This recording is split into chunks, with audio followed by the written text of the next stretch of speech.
Vamos para o nosso exemplo prático, ou para o nosso caso prático aqui de precificação, onde nós temos a empresa aqui, Eduardo Indústria Limitada, né, nessa situação de uma precificação então de uma indústria, em que ele traz já, aquele inclusive passo a passo, né, o levantamento dos gastos, inclusive esse levantamento já com a respectiva classificação, né, ou seja, ele já traz ele classificado, se é fixo, se é variável, todos os elementos para a gente fazer a composição aqui do nosso preço. Então vamos entender que ele traz o produto EZ, e essas informações são de julho, né, de 2021, e ele menciona a primeira informação, o Simples Nacional. Então o Simples Nacional é uma informação tributária relacionada ao regime, né, de tributário, em que ele tem uma alíquota, né, de 8,5% em cima do faturamento, nesse caso que é uma despesa variável, ok? Então nesse aspecto desse exercício, desse exemplo, nós vamos nos observar como objetivo, nosso alvo, é montar a precificação do negócio a partir desses elementos. Ao mesmo tempo, fazendo alguns comentários referentes às informações que são apresentadas para nós. Então aqui, para a gente fazer a precificação, eu criei uma tabelinha de apoio onde eu coloquei elementos, percentual de participação e o monetário. Porque muitas das vezes a gente vai ter algumas informações em percentual, outras informações em monetário. Tá? Então vamos compreender aqui então o Simples Nacional, 8,5%. Então isso significa o quê? Que o meu preço de venda, ele é 100%. Sempre o preço de venda vai ser 100%, porque a minha base é o que eu estou vendendo. A partir do preço de venda que eu vou definir se eu tenho lucro ou não. Então eu sei que do 100%, 8,5% já foi comprometido com o fisco, com o governo, que é o Simples Nacional. Então tudo bem. Ainda resta aquela toda a diferença de 100 menos 8,50 para mim saber qual foi o resultado, qual foi a minha margem, né? Ou nesse caso também identificar qual é o gasto gerencial para compor a precificação, tá? Então, 8,5% é o Simples Nacional. Depois nós temos taxas de 3,4%. O que seriam essas taxas? Taxas também aqui, por exemplo, ele não entrou em muitos detalhes, poderia ser taxas de vendas. Geralmente está ligado a isso. Então, taxas de venda é uma despesa variável, está relacionada a boleto, a taxa da própria operação, por exemplo, de cartão de crédito parcelado, alguma taxa referente ao processo de vendas, beleza? Então, não seria comissão, porque nós temos comissão posteriormente. Então, a taxa geralmente ligada ao financeiro, que acontece de maneira variável, na ordem de 3,4%. Depois nós temos as comissões, que também são despesas variáveis. Toda vez que vender, ele vai ter aquele percentual, né, de 3,5%. E eu observo que, em termos de margem, ele só vai reduzindo, né? Então, o máximo que eu posso ganhar é 100%, porque meu preço de venda é 100%. Isso se eu só negar imposto, escravizar as pessoas, né? E não tiver nenhum tipo de gasto, inclusive não me pagar. É a única possibilidade de eu ganhar 100%. Então, a gente vai vendo que a margem ele vai reduzindo. Então, 8% para o Simples, 3% para a taxa aproximado, né? E mais ou menos 3,5% para comissões. Então, ele vai só reduzindo ali a margem nesse sentido, tá? Então, a observação é importante, que às vezes o pessoal tem o hábito de comentar, né? Ah, eu tenho uma margem de 300%, 400%. Talvez eles falem essa informação, que inclusive está correta, só a maneira que é apresentado. 300%, 400% em cima do preço de compra. Que em cima do preço de compra você pode vender 3, 4, 5 vezes a mais. Mas não significa que você vai ter uma margem líquida de 500%. Porque se você teve um custo e o seu preço de venda é 100%, então ele já vai reduzir, porque você teve um custo. Então, a informação que a gente às vezes muda a referência da base de cálculo, tá? Então, esse é um ponto importante também a ser destacado. Aqui eu tenho produtividade também. Produtividade, no caso, seria um custo variável. Toda vez que eu produzir, eu tenho 1,6%, né, em cima daquele preço de venda para remunerar a pessoa que está trabalhando na indústria. E aqui eu já tenho algumas informações monetárias. Olha só, embalagem 60 centavos. Então, na nossa aula, que nós mencionamos um exemplo de uma indústria, nós vimos que o gasto gerencial é embalagem, matéria-prima, e às vezes pode acontecer de ser mão de obra também, né, dependendo se ele for variável. Então, aqui a gente já vai entendendo que os aspectos do gasto gerencial, ele vai vir muitas das vezes em monetário. Então, aqui eu já vi que a embalagem de 60 centavos, ele veio nesse monetário. Então, lembre-se daquela aula que nós falamos ali, do exemplo, né, bem didático que nós criamos de uma indústria. E depois ele traz para nós também uma matéria-prima de R$ 2,40, tá? Então, embalagem 60 centavos, matéria-prima 2,40. Então, a princípio, eu vejo que o meu gasto gerencial é de R$ 3,00. Então, em termos para produzir aquela unidade, embalagem de matéria-prima, eu gasto R$ 3,00. E olha só outras informações que ele vai trazer aqui. Custo fixo, ele dá que é 4.000 no mês. Despesa fixa, 1.000 no mês. E aí eu começo a pensar, putz, eu tenho uma informação mensal e eu tenho outra informação que é unitária. O que eu vou fazer com isso? Né? Então vamos entender já o que nós vamos fazer. Vamos, por enquanto, pular essa informação. Olha só. Lucro desejado, 25%. O que significa isso? Que essa empresa quer uma margem de lucro de 25%. Como que ele estabeleceu isso? Provavelmente ele seguiu aquele passo a passo. Então ele já fez uma análise histórica, ele já tem os gastos, já tem a classificação, montou o DRE gerencial e viu que historicamente isso é possível. Ou para aquele produto, talvez é um produto que ganhe margem. Né? Então ele já viu, ou deveria ter alguma informação desse subsídio. Tá? Então aqui a gente já coloca esse percentual, mas fazendo esse entendimento, que é 25%. E aí o que nós vamos ter aqui? Ele dá para nós posteriormente que o faturamento do mês anterior era de 50 mil. Olha que informação interessante. Como que eu vou usar esse faturamento aqui? Vamos anotar ele primeiro. Ó. Então, faturamento, 50 mil. Beleza. Como que nós vamos usar essa informação? Bom, se a minha despesa fixa e o meu custo fixo são informações do período, como que eu uso ele na precificação, por exemplo? Então, eu posso usar o quanto que o custo fixo representa no meu faturamento, que eu vou encontrar uma análise em percentual. Aí sim eu posso colocar o custo fixo, posso sim colocar a despesa fixa na minha composição da precificação. Porque como ele é um valor mensal, eu tenho que descobrir o percentual, a relação que ele refere perante ao mês. Como que nós fazemos isso? 50 mil reais refere-se a 100%. 4 mil, x, 1000, y, né, que é 4 mil do custo fixo, 1000 da despesa fixa. Então, resumindo, vai ser 4 mil dividido por 50 mil, que vai dar 8% redondo aqui, tá? Inclusive, deixa eu só aumentar as casas decimais para vocês certificarem. E depois a despesa fixa, 1000 dividido por 50 mil, que vai dar 2% também. Então, eu sei que meu gasto fixo, custo e despesa fixa, representa 10%, né, do meu faturamento. Aqui eu poderia pegar o faturamento do mês anterior, do último trimestre, do último ano.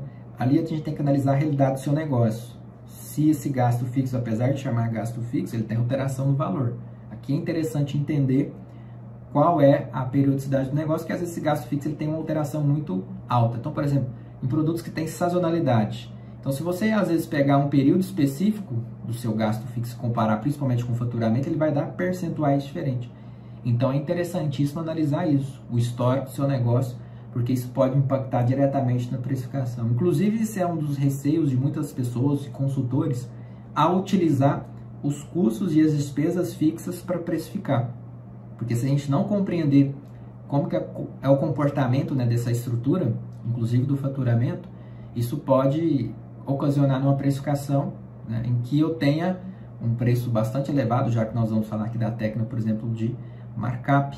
E aí, automaticamente, eu vou ter baixa competitividade, né? Ou seja, eu não vou estar fora basicamente do mercado, ou precificar bastante acima.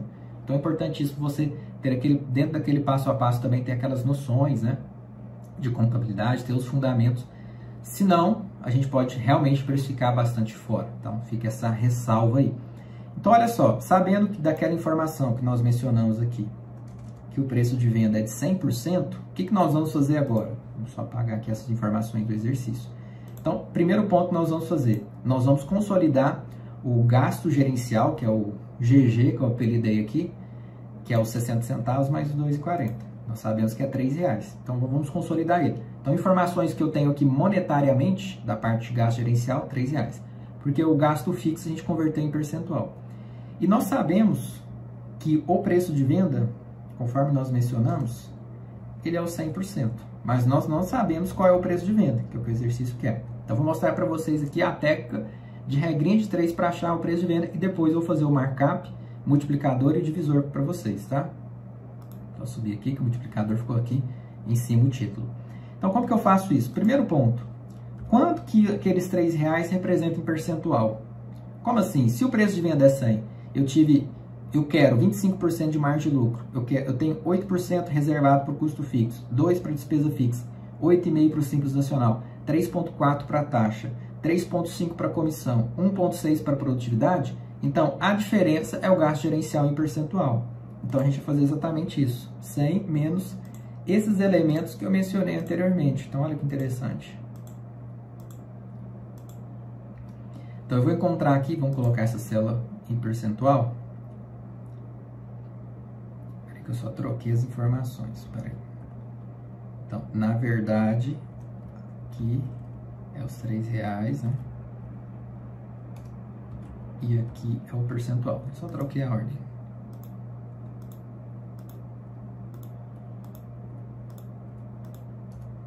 Agora sim, vamos colocar agora em percentual.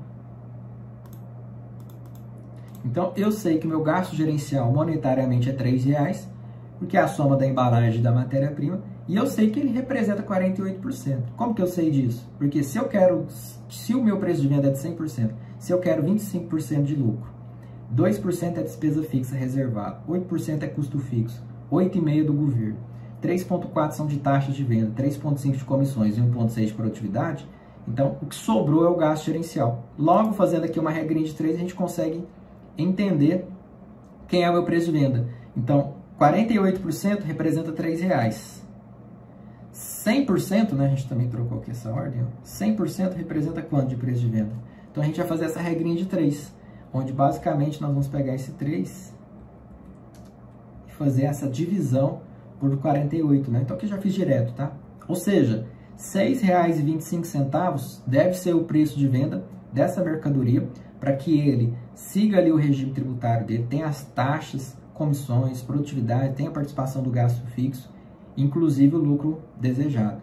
E olha que interessante, como nós fizemos de maneira automatizada, se eu, por exemplo, ignorar os fatores de custo e despesa fixa, eles impactam no meu preço, olha só. Então, eu tirei o custo fixo e a despesa fixa. Se eu não considerar o custo fixo e a despesa fixa na minha precificação, por exemplo, eu vejo que eu já tenho um preço mais atrativo, de 5,17. Só que eu tenho que entender que essa precificação que eu estou fazendo aqui seria por margem de contribuição.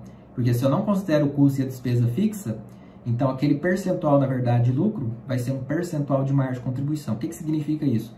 Que esse resultado, em percentual, ele depois vai contribuir, ou monetariamente, né, para aquela estrutura de gastos. E que está tudo certo, é outra forma também de precificar, tá? Então, aqui só essa observação para vocês terem aqui em mente. Então, qualquer alteração que a gente faz aqui, ó, inclusive, vamos supor que não vai ter mais o pagamento de comissão, que fui eu que vendi, eu quanto proprietário do negócio. Então, se eu vendi como proprietário do negócio, eu não vou pagar comissão para ninguém. Então, eu posso dar um desconto e chegar até os 5,83, que esse preço ainda estaria dentro da minha estrutura. Considerando que eu, proprietário, vendi, não vou pagar comissão para ninguém, né? Então, aqui seria apenas um exemplo. Inclusive, eu posso aumentar minha margem de lucro, né? Eu posso fazer qualquer alteração aqui, inclusive na composição dos gastos fixos, né? Que ele vai também alterar a precificação, né? Então, vamos supor que o custo fixo ele salte para R$8.000. E olha o impacto, né, desse gasto fixo, considerando aquele faturamento estático, obviamente, né? Então, esse cuidado, esse zelo que nós temos que ter, e que, como nós fizemos de maneira automatizada, acaba facilitando, né, para nós. Então, o que nós vamos fazer aqui agora, né? Nós vamos aplicar a técnica de markup multiplicador e divisor, para vocês perceberem que nós vamos chegar no mesmo preço de venda, apenas utilizando esses coeficientes, que é uma grande vantagem. A regra de 3 é muito tranquila, principalmente para quem tem um acesso aos números, né? Mas muitas das vezes a gente não quer conceder esse acesso para o pessoal, né? Para conhecer efetivamente os números do negócio. Então, como que nós fizemos aqui a forma do markup? Então, é 100% dividido pelo gasto gerencial em percentual. Esse gasto gerencial em percentual, nesse caso aqui, é de 48. Então, o meu markup multiplicador, olha que interessante, vai ser 2,0833. Então, nesse caso, o markup de 2, aproximadamente, ele envolve uma margem de lucro de 25%. Mas nem sempre o markup de 2 vai ter uma margem de lucro de 25%. Isso vai depender conforme nós falamos. Ó, se eu mudar aqui, ele já muda o markup também. Ó. Olha que interessante. Então, mudei ali o custo fixo, a despesa fixa, ele muda o markup. Então, é bem interessante quando a gente começa a fazer esses cálculos ali de maneira automatizada, né? Então, vou pegar o markup multiplicador e vou multiplicar pelo gasto gerencial, que foi o exemplo didático que nós fizemos, né? Que ele já estava pronto e eu já tinha um gasto gerencial. Então, aqui eu vou chegar, ó, vamos fazer aqui, deixa eu ver se eu fiz, perdão que eu fiz aqui a fórmula errada, ó. Então, markup multiplicador multiplicado pelo gasto gerencial em monetário, tá? Só adicionei ali a informação equivocada, R$ 6,25. Então, aqui eu tenho o mesmo preço de venda. Vamos fazer aqui o markup divisor, em que vai ser o gasto gerencial em percentual dividido por 100%. Então, o resultado vai ser 0,48. E se a gente pegar esse resultado, né, o gasto gerencial, que é os R$ 3, e dividir pelo 0,48, olha só, que é o markup divisor, eu chego também no 6,25, ok? Então, markup divisor, pego o gasto gerencial, divido pelo markup divisor, que é o 0,48. Onde eu achei o 0,48? Que é os 48%, que é o gasto gerencial em percentual dividido por 100. Já no markup multiplicador, eu vou pegar o gasto gerencial, que é R$3, e vou multiplicar pelo markup multiplicador. Como que eu faço esse markup multiplicador? 100% dividido pelo gasto gerencial em percentual. E qualquer alteração que nós vamos fazer aqui, ó, vamos supor que por algum motivo o governo vai isentar esses 8,5. Ele já altera tanto o markup multiplicador, quanto o divisor, quanto o preço, mas eu percebo que nas três técnicas eu chego no mesmo preço. Vamos só colocar duas casas decimais no preço, para ficar arredondado, olha só. Eu chego no mesmo valor. Então aqui a gente pode fazer diversas simulações. Isso aqui foi um exemplo que nós fizemos para a indústria. Para o comércio, para o serviço, vai seguir mais ou menos essas premissas. Lembrando que no comércio e no serviço nós temos gastos gerenciais diferentes. E que nós vamos entrar nesses detalhes aí, nas resoluções do exercício deste módulo. Então eu quero te ver lá também, para a gente complementar essa parte prática.